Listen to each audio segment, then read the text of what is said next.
Hello and welcome to Books of Blood. My name is John, and tonight I've got a review of Nightmare by Chad Nicholas. Now, this was sent to me by Chad in exchange for an honest review. So first things first, I'm going to go ahead and read the synopsis, and then I'll give you my thoughts on it. Had it come back? No, it couldn't have. He had buried it for good, or at least that's what Scott told himself.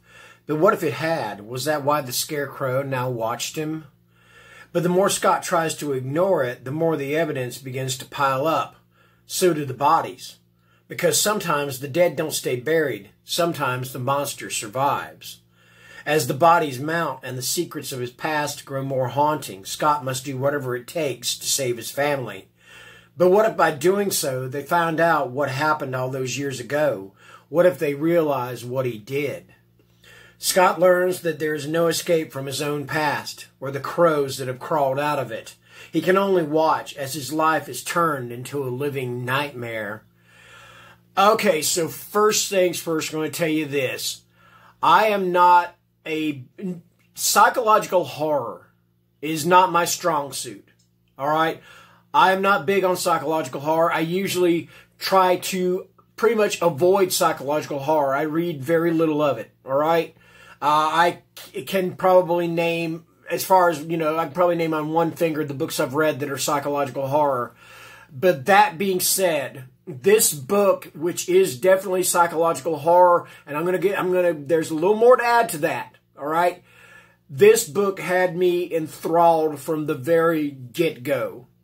I mean, I just kept wanting to turn the pages and turn the pages and turn the pages, not because I'm like, oh, this is psychological horror, let's get this over with, but because I wanted to know what was happening with this man and to the point with this man's family.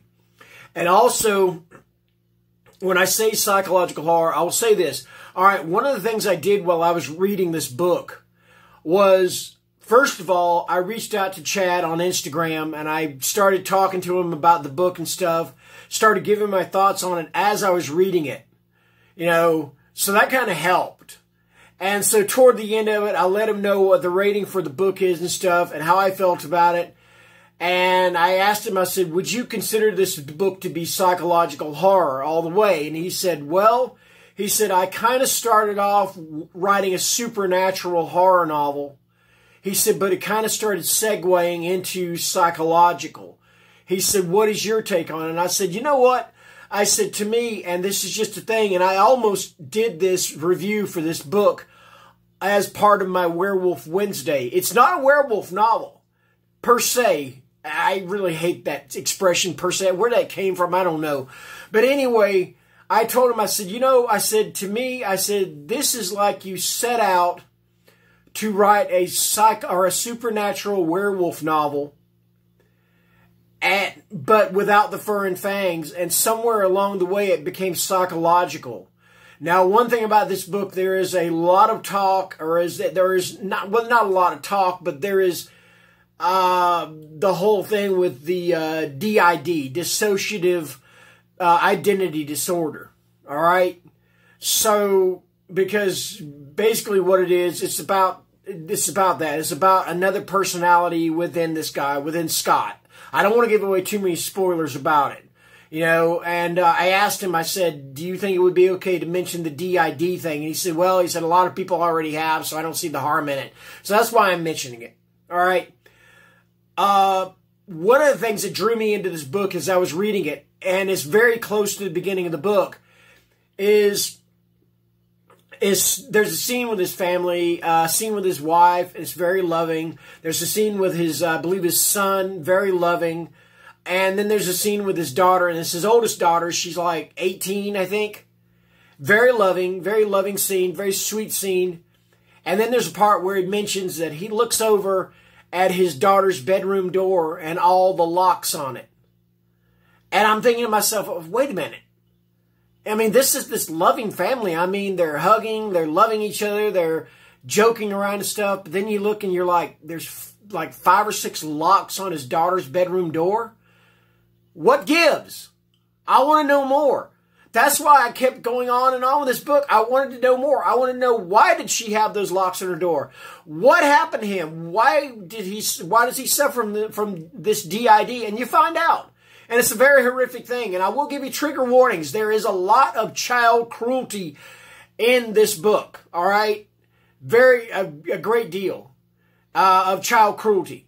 Okay? And it can get pretty gory in places also. But that being said, I'm giving this book a solid 4.5-star rating. The reason I give it 4.5, and I'll say this, the very beginning of it, probably the first quarter of it, the writing was just, to me, a little on the, I won't say sloppy, but it just wasn't quite doing it for me. But as I kept getting more and more into the book, the writing improved. So that's why I'm taking the 0.5-star away. And there are a few grammatical or editing errors that I'm just being a little nitpicky on. But yeah, this book, it is definitely, I recommend this book highly. This is his first novel. You know, so I can't recommend it anymore. To me, this book is a Jekyll and Hyde from the modern age, is what this book is. All right, so there you go. That's my review of Nightmare. I try to do this. Like I said, psychological horror is not my strong suit. But this book is a mixture of psychological and, to me, supernatural horror. And again, I've talked to Chad and he agrees with me about that. So yeah, 4.5 stars. Yeah, definitely recommend it. So check it out. If you haven't already, definitely check it out. It's awesome. So yeah, Nightmare, 4.5 stars. So that's going to do it for tonight. I thank you for watching, and good night.